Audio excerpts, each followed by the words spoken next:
Which these are anomalies. They're not. Joining us now, Vivek Ramaswamy, GOP presidential candidate, obviously. Vivek, a lot of this is due to lenient policies put in place by local Democratic leaders. We know that. What could be done on the national level? So, look, I think we can stop subsidizing these bad behaviors at the local level, Brian. I don't think localities should get money, block grants from the federal government, unless they're allowing cops to do their jobs. We know how to address crime in this country. More cops on the street, literally on the street, without being able to look over their shoulder, fear of being sued. That's thing number one. And thing number two is bring back mental health institutions. We have a mental health epidemic across this country. Over the same period that we saw the closure of mental health institutions, we've seen a spike in violent crime in this country. That doesn't mean drugging up a bunch of people with Zoloft and Seroquel. It actually means restoring purpose, faith-based approaches and otherwise. Right. But those are politically incorrect discussions right now. Cops doing their jobs in mental health institutions, I say bring both of those things back. That's how we address violent crime. The president tried to use federal troops to help out places like Portland and Seattle, and he was vilified for it. Now you see the results. I talked to Kevin O'Leary this morning. He's got a great economic mind, obviously, from Shark Tank. And I asked him about Bidenomics, and he says, the problem is the money keeps going to corporations. Here's what he said would work, and here's what's not. Listen. Small guy, the business between 5 and 500 employees, he's been cut off at the regional bank level. The rates that he pays for money have gone from 4 to 5% to 11 to 17. Meanwhile, we're going to write $2 trillion to the big guys. But it seems unfair to me to support a behemoth company that has a lot of its employees outside of America and not my companies, small business. The regulations got so strong on because of the failed regional banks. The ones that survived can't lend money. The rates are so high, small businesses can't get money even to float a payroll. It doesn't seem like this administration knows how to balance a budget or run a dry cleaner, a deli, or a restaurant. So, look, the fact of the matter is prices have shot up, wages have not. People are feeling the pain.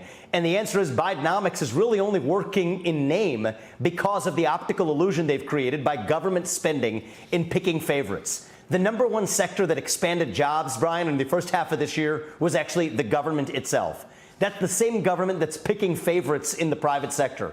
If you're in the electric vehicle business or in some sort of climate change-driven business, great, they'll shower government aid on you. But small businesses across this country that aren't playing that game, that can't afford to lobby for their business from the federal government, they're the ones left holding the bag. And so what I think we need a revival of in this country, Brian, is true capitalism. Not the crony capitalism where you see large companies lobbying for special regulations that insulate them from competition, from one sector after another, from banking to, frankly, electric vehicles.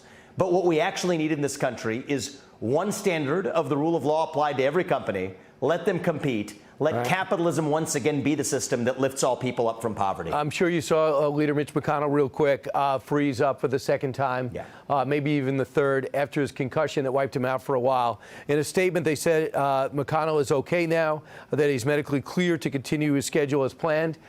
Between Fetterman being basically unable to put the sentence together or communicate, and who knows how well he's thinking. We see that Dianne Feinstein is not close to being all there, and we see the president doesn't know how to walk off a stage. What does that tell you about where we're at now with our politicians? Well, look, in Mitch McConnell's case, I want to pray for his recovery and hope he and his family are doing well. But let's separate that from a separate issue we have going on in this country. We need a generational change in who actually leads this country forward. There's a reason why young people are badly disaffected by politics. And Brian, the examples you raised, those are just symptoms of a deeper mentality shift that we need in this country. We're not going to move this nation forward by just reciting slogans we memorized 30 years ago. We're going to have to wake up to the unique challenges of the present. That's part of why I'm in this race. I understand why young people are badly disaffected by politics. And I do think it's going to take a different generation of leadership to move this nation forward. And I think you know the guy that you had in mind when you said that to lead that generation. Vivek Ramaswamy, you've become a rock star overnight. Big crowds, a lot of critics, a lot of fans. You brought it on yourself, pal. You used to be able to live a very peaceful life. Vivek Ramaswamy, best of luck on the trail. Hey, Sean Hannity here. Hey, click here to subscribe to Fox News YouTube page and catch our hottest interviews and most compelling analysis. You will not get it anywhere else.